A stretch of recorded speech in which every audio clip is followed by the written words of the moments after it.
Welcome, everyone. It's 12 o'clock Eastern Time.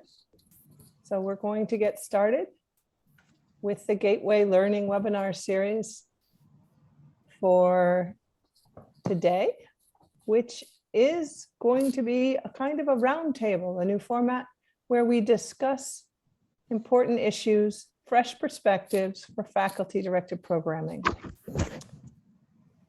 I'd like to let a few more people come in, but if you would like to pop into the chat and let us know you're here, what state you're in, or what university or the company you work for, we'd love to have you introduce yourselves.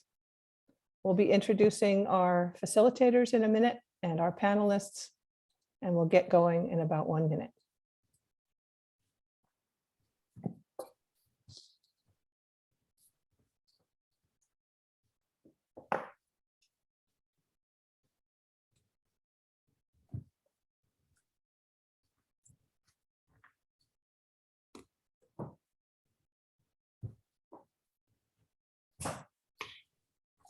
All right, we're going to get going. I'm very happy to introduce the facilitators for today's learning webinar. Again, this is the Gateway Learning webinar for fresh perspectives on faculty-directed learning. And the PowerPoint is having a good time right now. It's moving all over the place. Go back one slide, perhaps. Our facilitators for this session will be Marty Tillman and Stephen Apia Padi, and they will introduce themselves, but they are both Gateway affiliates, and they will be introducing the session, and they will introduce the panelists. My name is Kathy Whitty. I'm the organizer of the webinar series, along with our wonderful project manager, Elena Adlam-Place. And I look forward to this discussion, and thank you all for coming. And thank you for putting your names in the chat. That's very interesting. You come from everywhere. All right, let's get going. Marty? Hi, everyone. Glad to have you here for the hour with Stephen and myself. I'm Marty Tillman. I'm president of Global Career Compass and retired associate director of career services at the Johns Hopkins School of Advanced International Studies here in DC. And my colleague Stephen is director of the Office of Global and Off-Campus Education at Bucknell University. As Kathy said, we are both affiliates, and we're really glad to have you with us this morning to discuss fresh perspectives for faculty-directed programming. And as it says after the colon, we do hope and want very much to have this be more of a roundtable discussion in the format. We're going to prompt each of you to open up and participate with us. But at the outset, just want to remind everyone we are recording. The recording will be ultimately placed on the website for Gateway and archived there for you to see and for you to recommend to anyone else. So we're pleased to be joined by three. As you see here, the format will have a panel discussion. I'll reference our three panelists, and we'll then go into a response from each panelist to a question, followed by a broad open conversation. And if you remember, you did when you registered, many of you put forward questions and concerns that you have, and we will do our best in the hour to open up the conversation to address as many of those as is possible. So our three panelists are Sora Friedman, who is Professor of International and Global Education at the SIT Graduate Institute, my alma mater. Nick Gozick, Dean of Global Education at Elon University, and Lauren Cardos, who's Manager of Custom Programs for CET Academic Programs. So we're going to start now with Stephen asking each panelist to respond to a question. And after approximately 15 minutes of that dialogue, we'll open up, as I said, for the conversation to involve each of you as much as we can. Stephen, it's your turn. Thank you, Marty and Kathy and everyone here. We are glad that you are able to join us. As I've been introduced already, I will go straight to the point of the first question that I have. And even though this is a webinar about faculty director programming, we want to start with a broad view of the whole issue of education abroad post-COVID. So let me put this question to panelists here. And as Marty said, you have a few minutes to address this and then, set us going. So here we go. As campuses and providers are still digging their way out of this COVID crisis, is it too soon to discuss new models of faculty-directed education abroad? How should we begin to position ourselves for the immediate and distant future? I'm sure you brought your, what we call it, crystal balls with you to project into the future. But just give us an idea, what should we be doing? What are the perspectives? How should we be looking at things as we are digging ourselves out of COVID? Anybody can start.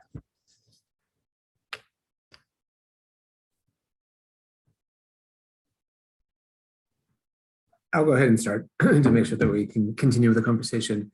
A big thank you to Stephen and Marty, to Kathy, Elena, and Tony Ockman, who's not here. It's a big question, and I think many of us are trying to figure out how to position ourselves on our campuses, particularly with resources that are becoming tighter and expectations that are becoming greater from administrators, faculty, students. I'm excited in that, we have been sending students abroad. We had over 900 faculty, staff, and students abroad this January term from Elon University, which is pretty amazing considering the conditions with the pandemic. At the same time, while we're eager to move forward and to make sure that we're sending students abroad, I keep having a nagging feeling that we need to not just move on to a new normal, but instead to really reconsider what we do and how we do it. So I actually don't think it's too soon to ask that question, even if we don't have all of the cards in place. And there are a couple of ways that I think about this work. One has to do with diversity, equity, and inclusion. So I've been working with colleagues at the forum, Heather Barclay-Hamir at IFSA, and I've been co-editing a volume, a second in a series. Asking ultimately the question of, how do we create a greater sense of belonging among students? So in addition to sending more students of different backgrounds, academic interests, how do we really make sure that they feel included as part of education abroad? And with that, I'm ultimately asking this one question of, if we were to redesign, if we were to throw all of the cards up in the air and let them land, how could we redesign education abroad for a different student in mind? So these programs were originally designed, the first very group, University of Delaware, were all men, but shortly after that, mostly female, white, upper middle class, wealthy, or from elite institutions. We know that history, that's not new. But our programming was built around a certain student in mind. So if we were to look at a different student or a different set of students, how would we build anew? So I think that's the first thing that I want us to be thinking about as we rebuild and continue. I think the second thing that I've been particularly interested in coming out of Global Street planning on our campus is integration. We've been talking about forever. We've been talking about curriculum integration. We've had sessions on it. There are articles on it, but and others have been doing this as well, particularly amongst the providers that I've seen. Considering a faculty-led program or a semester experience is not as a one-off, but rather as a mechanism, and really thinking about a degree program and the student's journey within that degree program, whether it's a 2-year degree, a 4-year degree, or whatever else it might be. And if we do that, then we see this experience as one of those pieces that fit in along with other mechanisms. And so laying out a student trajectory of this is what you do in your first year, your second year, your third year, fourth year, whatever that may look like in terms of the number of years, allows us to reconceptualize what these programs are really about and how they fit in. It's not dramatically different than what we've been talking about with curriculum integration. It's actually significantly different as we're following that student's journey, through those processes. So I think, that's something that we're seeing on our campus. A third thing is with that, and a follow-up to that, is connecting the experiences in different kinds of ways. And here the virtual is going to come into play as well, and what happens on campus with what happens abroad. When we try to solve these questions of curriculum integration, we often say, well, we need a pre-departure experience and a post-departure experience, re-entry, and then hopefully on the ground we do something. We've seen classes pre, during, and post, for example. But if we really break this apart and again see the 4-year journey, then it goes well beyond that. It starts with the minute the student arrives on campus and you start preparing them. And when we're thinking about a class, that you would take on campus, with what you take overseas and you come back, we've seen that model, but considering some of that activity in a lot more intentional, and I would say a broader view, one that is going to take place over a larger span. So the last thing that I'll say, and I'll continue this theme throughout, is having the courage to make these decisions. And I've asked myself that a lot recently. I've said, do I have the courage to really rethink these programs? We've got high expectations. We're listed as #1 in the US for study abroad. There are lots of #1s actually, when you look at the rankings, but in terms of Princeton Review, in terms of US News and World Reports, and based on doctoral national universities, we have the largest percentage of students going abroad. And so that is both a help and a hindrance. It means that we're often kind of pinned in because you don't want to lose those numbers. So if we really want to be bold and we really want students to get the most out of these programs, and faculty and staff, how can we reconceptualize, and do we have the courage to do that? And I'm going to ask that question throughout today in our session. Do we have the courage to think of it?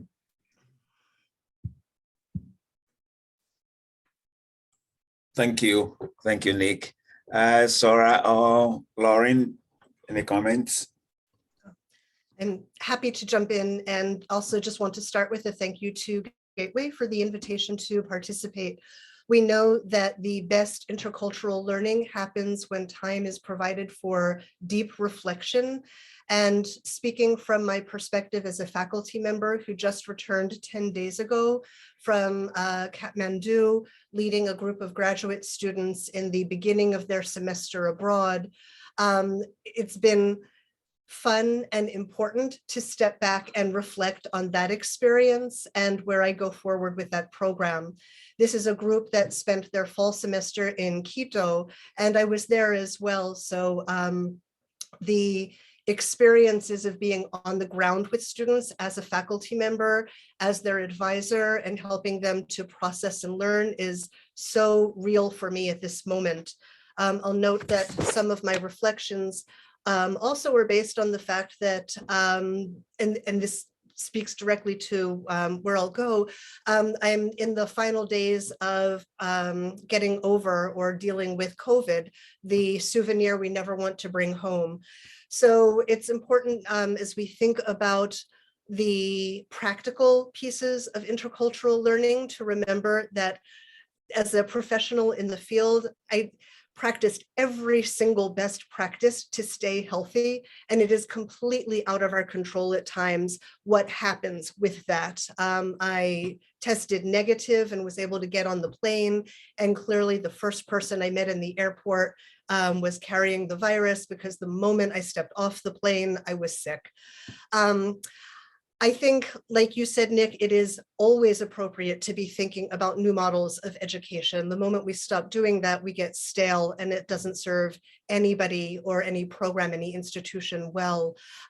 We know it is impossible now to silo ourselves, and while historically, and I'm always thinking from the perspective as well as a faculty member of international education, teaching future professionals, often we create our careers based on areas that we want to specialize in, but now is such a key moment for thinking about integration, because some of the silos that we've practiced before will not hold up any longer. It is impossible to ignore things that are happening outside of our own area of expertise. So clearly, health issues around COVID will be with us for a long time. This is not going away. And our faculty need to understand that even as they are focused on their areas of expertise, and they're rightly so always keeping their student learning front and center, they cannot ignore what's happening around that. And maintaining not just student health, but clearly their own health is a key priority. They also need to be thinking about the health of all of the stakeholders in their programs, host families, local faculty, people who everyone is meeting on site visits, the traveling public as well. The balance, and just to connect, again, the balance between online and mobility learning is something that can't be ignored and will be with us for a long time as well. Several months ago, questions in webinars were asking, which is it going to be? And we know now that it's not going to be an either or, that both models provide opportunities for quality learning, and both models need to be available to as many students as possible. And frankly, each model will appeal to different faculty in different ways. So the more flexibility that we have in our menu of offerings, the stronger a field we can be.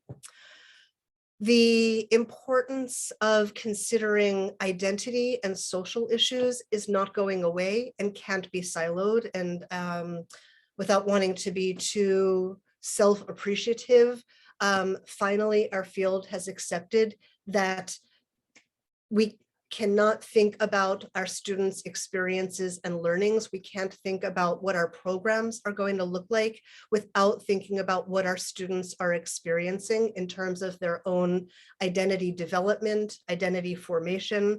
And this is as true for my graduate students as it might be for a high school exchange student or an undergraduate student.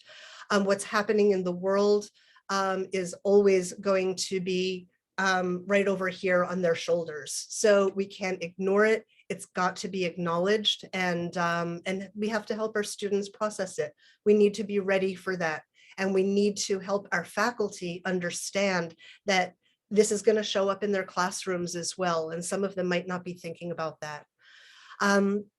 So to me, integration is a key word here, because all of this is going to be a part of our programs for the foreseeable future. And it means that one of the practical implications is thinking about partnership. We usually use that term to think about partnerships between our own institution and partner institutions or organizations where our students will be studying.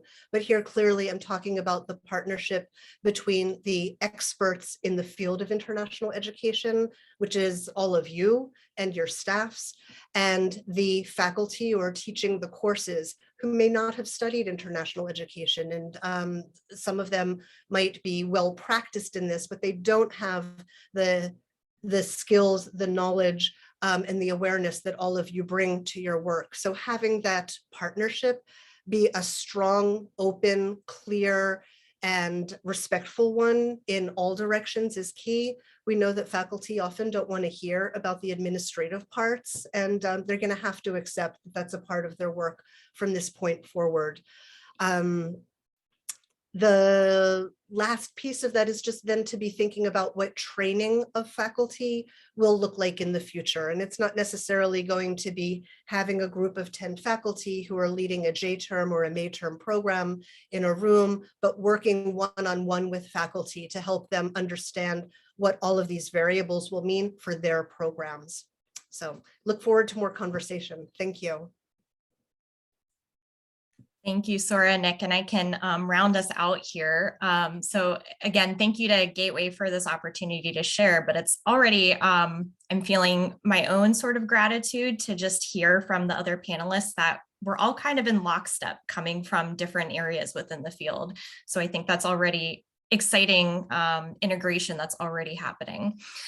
So my perspective, again, sort of coming squarely in the provider perspective, the implementers of this innovation that's happened pre-COVID and post-COVID, is that it's never too soon to be discussing new models, what faculty-led will look like. But I think right now it has to be met with this understanding that for many of us in the field, 2022 is the first year that faculty-directed programming is returning in terms of number of confirmed programs and enrollment levels to the pre-pandemic landscape. It's a happy problem to have. But it really means this will be a period of relearning. Even those of us who've been in the field for many years are going to have to relearn how to operate, and also train up new faculty who are interested, train up new staff to operate these programs. And it'll be a time of happy growing pains. But that doesn't mean we can't position ourselves now to think through these new models, and especially new audiences who might be involved or need to be stakeholders in decisions around global education now. So the way I think I'm sort of seeing it, and a lot of colleagues, within providers are seeing it, is that it will look really different over the short, medium, and long terms. So at least now for the short term, through the rest of 2022, some questions I know we're sort of proactively asking ourselves within CET is how can we best collaborate with our partners, our universities, our host institutions, so that each party, their expertise can shine in this ongoing global uncertainty. It's going to be messy, it's going to be complicated, but how can we each step in and really focus on the areas that we excel at, so that the programs run successfully. As programs build back, we'll need transparency, flexibility, open lines of communication, so that not only are the faculty-directed programs themselves logistically successful, but it will also lead to successful academic delivery by the faculty directors, and that also students come away with fulfilling experiences so that they can have these long-term takeaways. So after we sort of all get through the short-term period, very briefly, I'll close with what we can do in the medium to long term to really think through this innovation and what new models can come out of this. So I think as 2022 programs end, all partners involved in faculty-directed programming need to step back and take the time to debrief. How did these programs go? And not just an eye toward individual programs, the complexities of still working through COVID that aren't going away anytime soon, but also think through best practices and new audiences for 2023 and beyond. I don't think we should consider programming and modality pivots that our field moved to in 2020 and 2021 as temporary. We really need to look at these as, our field had to pivot and shapeshift quickly. We developed new expertise. So how can this enrich the faculty-directed experience as it returns on site? Can programs be made more accessible to different populations on campus through these new modalities? Might international students be engaged earlier or virtually through faculty-directed experiences? And finally, can faculty-directed experiences be positioned as potentially a retention strategy for both students and faculty? So that is sort of where our stewing is coming from now. Well, thank you very much, all three. I think as you can all hear, we are on to something special and different. But we, as Maddie said at the beginning, we also did receive particular questions, specific questions from the participants here. And so we'll move on to those questions. And I will hand out the first one to Maddie to take us through. Right. Thanks, Stephen. Thank you to our panel. That was great. Gave me a lot of ideas. As I said at the outset, so we received several dozen questions from the initial registrants. If those of you now have been prompted to come up with some questions you hadn't posted when you registered, please put them in the chat. And I want to kick it off by asking this question for everyone, including the panel, but let's see if we can generate some commentary from those of you who want to unmute and speak, raise your hand. Or if you prefer not to be seen, feel free to post it, your comment in the chat, and we'll try to get to that. So this question is, what are the prospects for a paradigm shift in the culture of faculty-directed programming? And what would the new program look like? For example, have you on your campus, in your organization, identified any new practices to incentivize faculty engagement? So that's the question. And actually, I would amend that to include something that I was prompted to think about as the panel was talking, is, are there different models that you're thinking about for different generations of faculty? In other words, the new COVID's produced a new way of looking at ed abroad, and and we know more older faculty may be less comfortable with the need to redesign the programs. That's an opportunity for younger faculty and so forth. So that's what I'm thinking about. So what do you all think about that? Before you go on, let me quickly say that for participants, your contribution should be through the chat, please. We are not able to mute you. So through the chat. Okay. Sorry, Stephen. Right.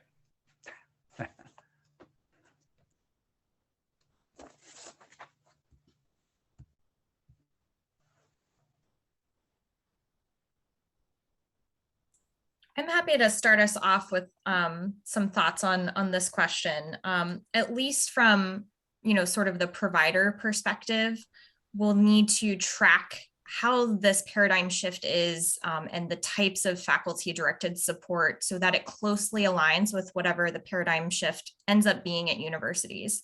So I think there are ways that providers can, be in dialogue with university partners about how the on-site support can add to this innovation. And in some cases, there's definitely, those proactive partnerships where the collaboration on this innovation happens from the start. But I think, again, it goes back to, what are some of the pivots we had to do in the last 2 years? How can these be used to expand what we do post-COVID and who we deliver programs to? For example, just, anecdotally, ways that CET has started to see this paradigm shift from our university partners is really in the expansion of audiences for these types of faculty-directed programs. So for example, we're seeing new interest and new dialogue about faculty-directed programs specifically for international students.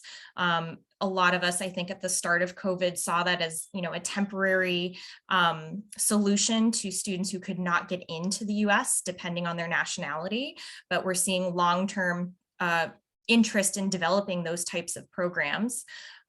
We're seeing ongoing interest for professional development. So one sort of solution CET developed that we thought would be, just necessary for COVID times was something we call, oh my goodness, I have the abbreviation and now I'm forgetting the name of it. Oh, customized language training, where it is, intensive language training for individuals, but is now we're seeing post-COVID interest to incorporate that into the students' experience in these faculty-directed programs. And finally, new locations. In what ways can we innovate so that study abroad is not could be expanded to study away on our campuses? So expanding to US locations for students who due to financial reasons may not be able to travel abroad, but have some of these same learning goals and learning experiences. So I think in terms of, at least my biggest takeaway is the paradigm shift will really be about who are these programs for and what can we do to bring the same experience and expertise that we as professionals have into these new experiences to fit these new audiences.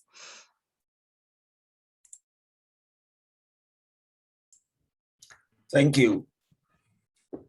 As we go on, there are one or two other things that probably connected to this first question that I can bring up to the panelists also to see.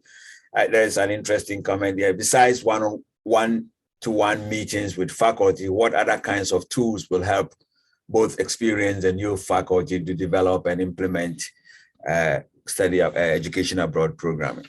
Any comments from? Hopefully, one of the things that will be easier is the integrated use of technology with faculty. And as somebody who was a digital immigrant, it was hard for me. It wasn't hard. It was a challenge to learn about how the technology could support my work and the content that I was focused on. And I quickly learned that, of course, they're two sides of a coin. And I think perhaps one of the benefits now is that most faculty are more comfortable teaching online, but just picking up a comment that you made, Marty, our newer faculty are digital natives. So for them, the reluctance to use technology as part of their teaching, whether it is supporting a mobility program or whether it's an internationalization at home program, hopefully that will need perhaps a little less attention on our parts because it's part of their thinking. I also just want to pick up on an earlier comment that was made in the chat function. Sandy, you talked about the need to revisit best practices. And I give credit to one of my students who in their research completely debunked the idea that there are best practices, because of course they're only best for a given moment and a given program perhaps. I think we've learned that the complexity of our programs, clearly there are some things that are everlasting, but in general, the complexity of our programs is getting deeper and more challenging for us as professionals, and this will affect the faculty who are leading programs as well. So always thinking about what is best practice for a given program, the need for us to remain flexible is critical, and the need to think about good practice in the moment and what that might mean, the learning that can be taken away, but then how it can be morphed and applied in the future in a different way is important as well. And I'll own, clearly I dance the world between an IE professional and a faculty member because IE is my area of expertise. So it's sometimes hard for me to separate that out, for better or worse. Nick, I bet you have some interesting ideas about this. Yeah, any notes that I made for myself before I've just kind of put aside. I'm thinking about what both of you just said, and there are a couple of things that come to mind for me. One is I really like your point, Sora, about best practices and for whom, because I think it helps to upset who we think are the knowledge leaders in this space. So I think back, my mother worked at a community college when I was a kid and later, and who was doing virtual learning? I mean, community colleges were doing virtual learning decades ago, right? And now all of a sudden we feel like we've somehow struck gold with these new modes, and the reality is we're just catching up. And so I think that point about the type of campus and the type of students makes a big difference. So I'm on a residential campus, and there has been real reluctance because what is the it that we were trying to preserve through all of this? We've had that conversation. And the thing that people feel is so strong about this institution is relational. It's about contact, it's about mentoring, it's about close contact, and it's typically done in person. At least that's been the perception so far. So, the virtual makes people nervous because it feels like we're moving away from something that we're really comfortable with and that we feel, yields the best learning outcomes. Now, at the same time, I've had this thought throughout the pandemic. I've asked the question of my staff now in two different institutions in the past 2 years. What can we learn from all of this? And some people will just shrug their shoulders and say, this has all been bad and we just need to move past it. I think if we're more aware, we kind of pull that question apart and say, at what point in what stage and in what context. They're all tools, they're all mechanisms, as someone put in the chat. So, one of the things I think has been really helpful about these virtual spaces like this one is it actually takes away barriers between faculty and students, or staff and faculty, because you're almost in the same room. You can see people's personal spaces behind them. And for some students, that's a lot more comfortable, right? In other places, that kind of interaction has been missing. The fact that we haven't been at conferences, that we haven't seen the people we know. The relationships that we have built at those conferences are helping us today in other professional environments because we still have that glue. So I think, learning to kind of pick and choose what works where, I think becomes really important and will be really important for these kinds of programs. I'm also seeing, some programs there, what we're also not talking about are kind of the bigger forces beyond COVID itself. And limited resources is one of them for institutions as well as for individuals. Institutions are making hard choices now. Many signed on to global. I'm seeing a kind of pulling back from some institutions. Maybe that's not going to be their priority because they can't do all things well. So they're going to focus on what they can do well. And I'm seeing enrollment challenges on campuses. How do we get more students to come in? And we know that, at least in the US, with four-year degree institutions like my own, 4+, graduate, it's university level institutions, that we're going to see fewer students at the undergraduate level. And so that's where I think some of these modalities become more impactful or more useful as tools. In addition to what Lauren said earlier, we're seeing first-year programs as an enrollment mechanism, and some of that can be done online and some of that can be done in person to better weave those pieces together. Seeing graduate level programs, master's program at Boston College, it went hybrid where some of it's in person with a cohort and some of it is, is virtual, giving people more flexibility. So, I think we have a lot to learn from the institutions, to come back to my earlier point, that have been doing this longer. And they may not get always written up as much because the researchers are at R1 institutions or other kinds of universities, but there's really a lot to learn from institutions that have already shown great success. Hey, Stephen, how about this question in the chat from Katie? Let's see. I was just looking at it. Yeah, is anyone looking at establishing standards? Just a minute. It's flipping back here. Yeah. Is anyone looking at establishing standards for faculty-led programs for student learning outcomes? And the comment she made is, this is important for identifying value added to the university curriculum and for data benchmarking and metrics. Any comments on that?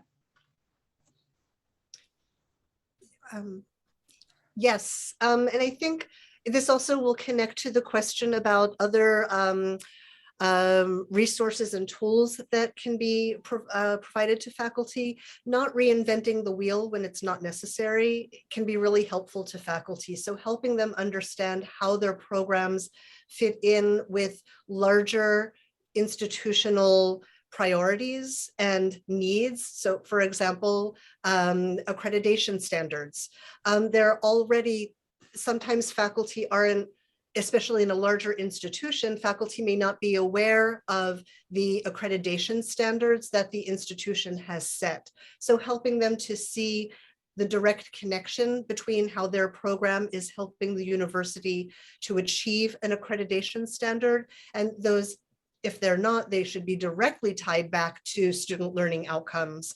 Even for other standards that might not be directly focused on student learning. As a faculty member, I will always argue that that should be the core of everything. And I know at an R1 institution, there are many faculty who will push back against that. But speaking out of my, my subjectivity there. So making that connection and helping them see where their program fits is one tool. Very quickly, I just also want to note that you can never underestimate the value of reaching out and helping faculty understand that even with this increased complexity, they don't need to be doing everything alone, that you are there for them and you are there to support them as the IE professional at the institution. And the incredible value of reaching out the day before the program, 24 hours after their arrival, during the program. How's it going? How can I be helpful? What are you experiencing? As a faculty member, even as I was working at an SIT site in Kathmandu, having the connection from back home is so heartening, because we are,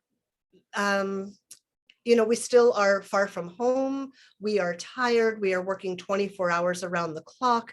We are dealing with constant surprises that our students gift us in their own different ways. So just reaching out, you will earn so much goodwill by doing that consistently and not assuming that once they're on a plane, they're out of your hands. Having resources, offering periodic faculty roundtables where people can share ideas. Even with years in this field, I still love our faculty meetings where my colleagues are sharing what they did, a new tool that they gained, a new exercise that they practiced, and where I'm able to do the same. Faculty are lifelong learners, and they'll appreciate that as well. So I diverged a little bit, Marty, but I think it's all connected. Definitely. Thank you. Let's see. There's an interesting question I want to get to about the transition. So from students who've been online for virtual learning and how that might or has impacted their success and adaptation to the experiential learning process in person when they're going abroad. Anybody like to comment on that from their own experience?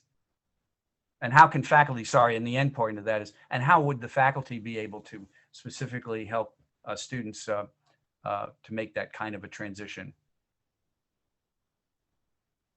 I'd say, yeah, all of this is really, to me, listening about the extraordinary new role that faculty have to undertake now in all sorts of directions that they have never had to think about. And as you were saying, Sora, before, may not have had much direct experience with. This is one of them, clearly. I'll take a stab and others can jump in. It was one thing when we thought students would be out for a semester and then it became a year. I think when we started talking about 2 years, or if not fully out, things haven't been quite back to quote unquote normal, on campuses. We're seeing students come in, or have spent half of their time on campus without having had the same kind of socialization, the same kinds of abilities for study skills building, either before they got there or during their time at university. So I think one of the things has to do with skills, and that could be social skills, and I think it can also be academic skills. The first years that coming in, many of them have been online for that period of time, and we're seeing, frankly, struggling students the first year, first semester, where both in terms of mental health and also in terms of their ability to kind of keep up and kind of follow the instructions and follow the guidelines. So I think that's something that our faculty have definitely been dealing with. When you add that experiential piece, it seems that we're now yet another level beyond that, right? So the ideal in many cases is that students can get their grounding. At least that was the JYA model, is you get your grounding, then you go abroad, once you've shown that you can be successful. Now, people have also been doing first-year programs and gap year programs for a long time, and there's a real argument for that too. But I do think that faculty are struggling with in learning how to best support students that may not have fully had that. On the flip side, I've seen students be incredibly grateful. Like they're so happy to be away, to not be in their parents' basements, to be overseas or somewhere else in the US on one of our programs. And so I think there's been a lot of, I've seen little gratitude and also just, interest and willingness on their part to contribute.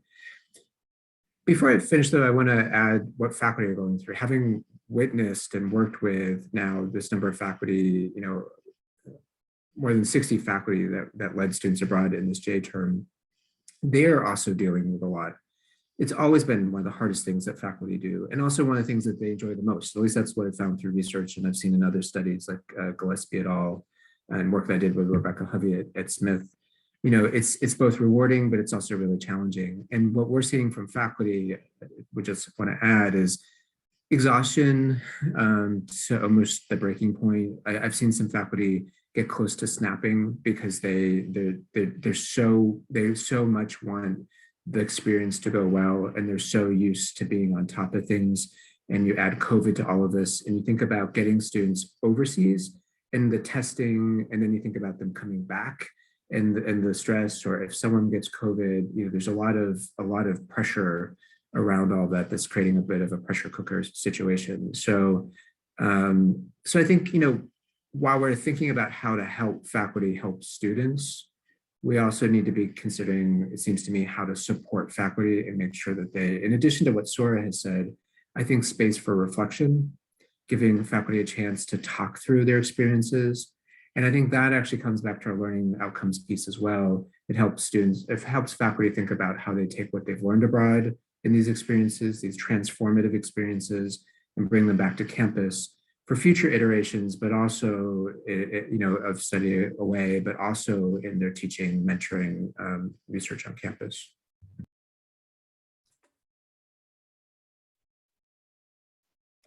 Thank you. Sora did mention briefly about technology, the role of technology and how important it is. So I want us to go to this question we have. What has been the impact of virtual learning and digital pedagogies on faculty engagement on your campuses? Or to even extend that further, how has faculty on your campus used technology to advance education abroad during this crisis period? And what might that look like in the future?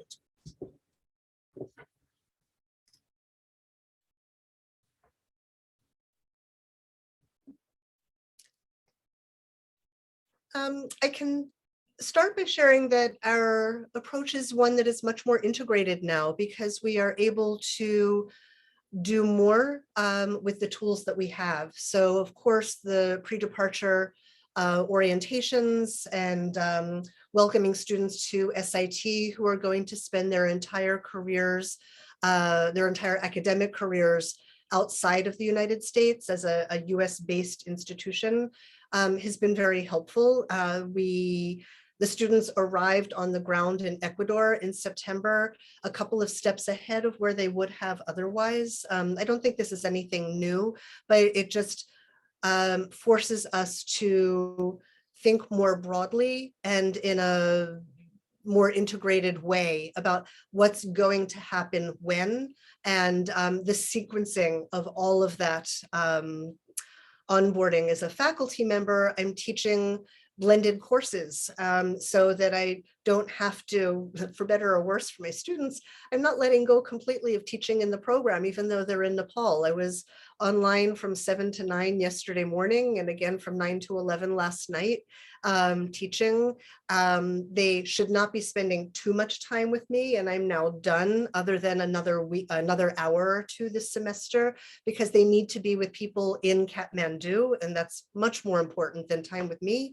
But it does allow me to maintain a relationship with them that might not otherwise exist. And hopefully that's a good thing for them. It certainly is for me. So it just allows a deeper level of integration and resource sharing as well. Everything doesn't have to show up in the syllabus from the start, because more materials are always coming out.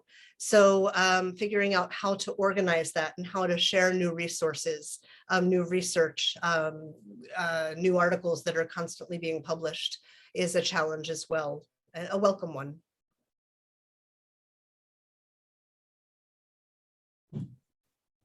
Yeah, just to add on what Sora said, I think the biggest impact is that it's sort of irrevocably intertwined in all we do now, whether it's, general programs that happen throughout the semester or faculty directed programs that even as supporting as providers, there are ways that technology that we have is now built out in such a way that supports programs better, we feel, just because, like Sora said, it doesn't just need to be dumped on everyone in the syllabus or in the on-site orientation. It can just live in a online hub that students, faculty can access as needed and either use to as additional learning resources for their experience during the program or after. So I think it's, if anything, the impact is just that it's a great additional learning opportunity, and with the hope that it provides less overwhelm in the pre-program phase, at least.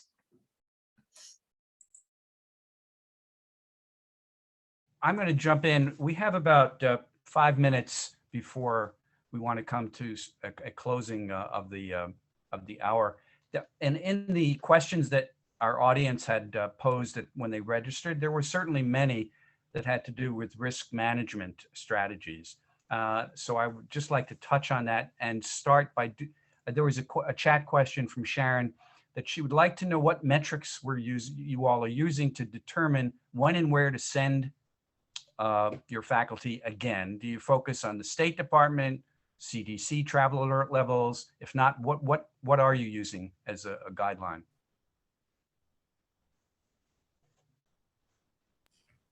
I can start. Health and safety, of course, has been huge.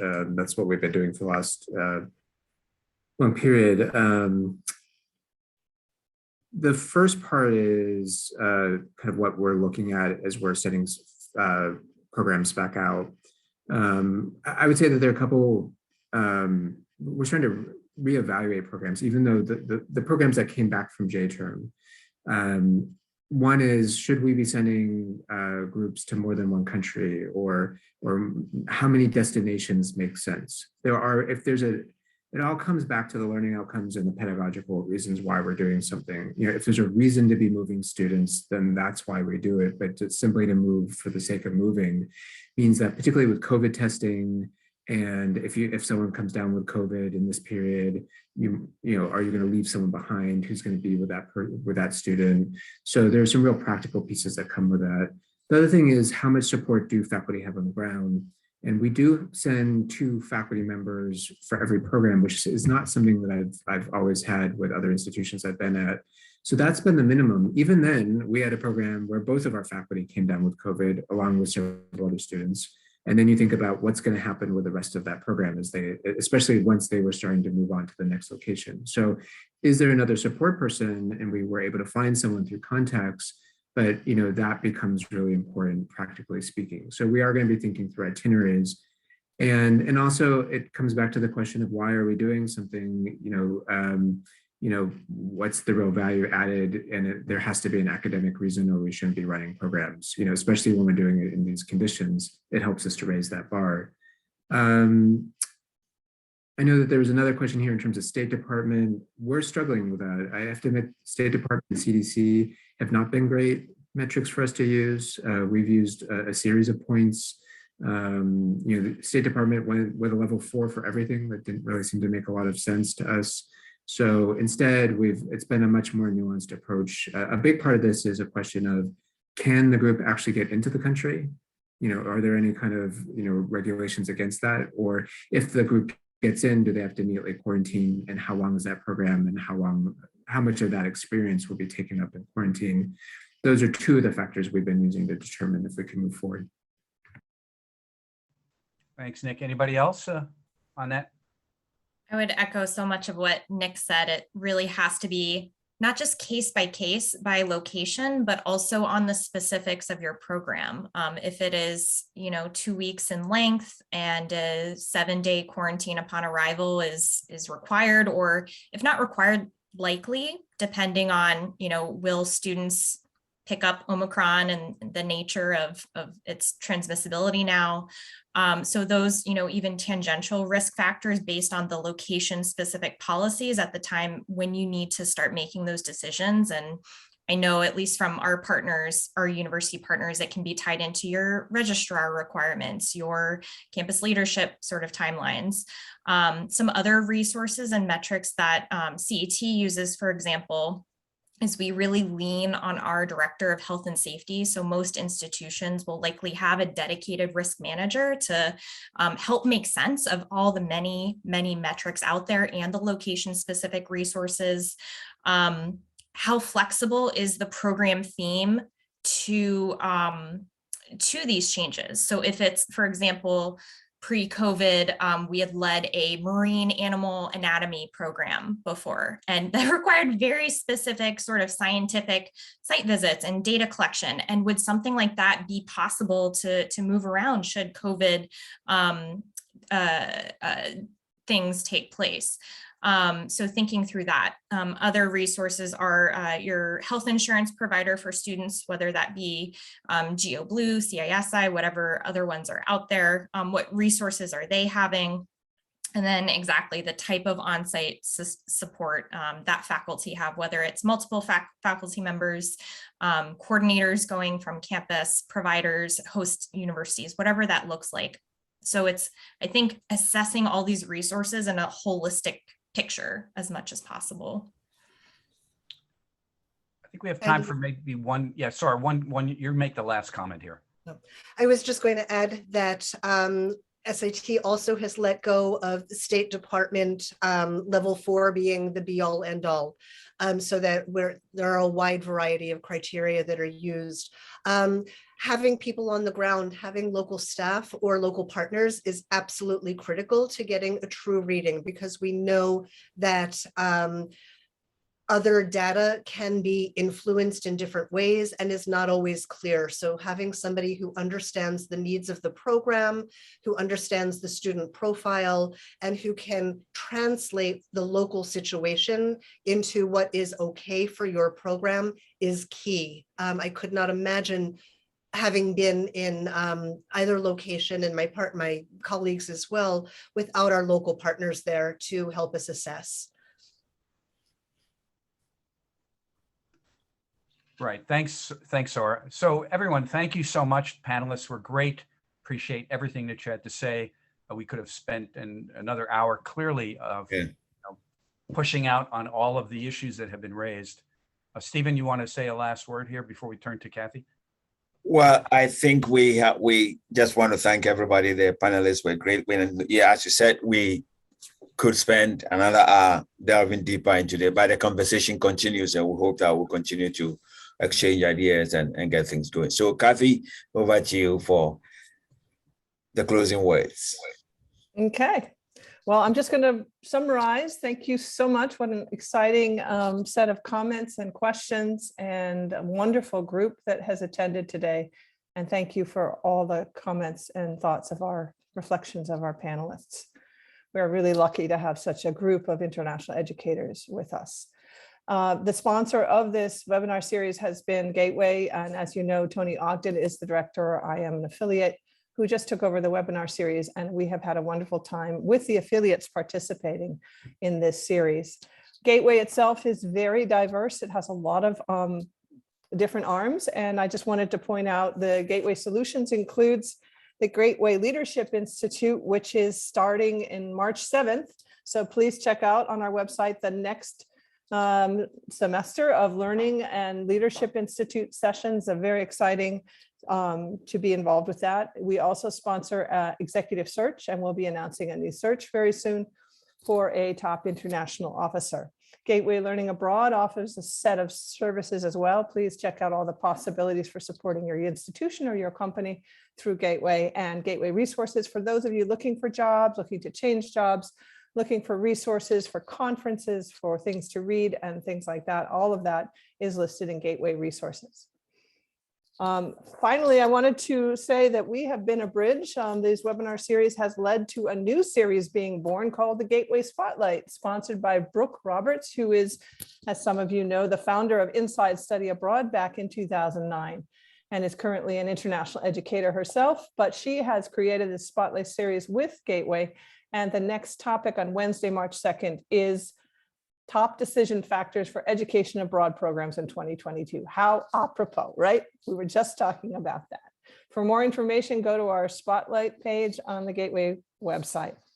Finally, I just want to thank our panelists. Their names and emails are listed on the last slide, which is right here, along with there's a little typo in there, but basically it's perfect list of our panelists and how to get in touch with them. And 2 resources that one of our panelists actually authored, and the other author is listed above the University World News title, but you should take a look at these articles. Very interesting reflections on our field and where we are now. So thank you all for coming today. We appreciate all of you, and good luck and courage.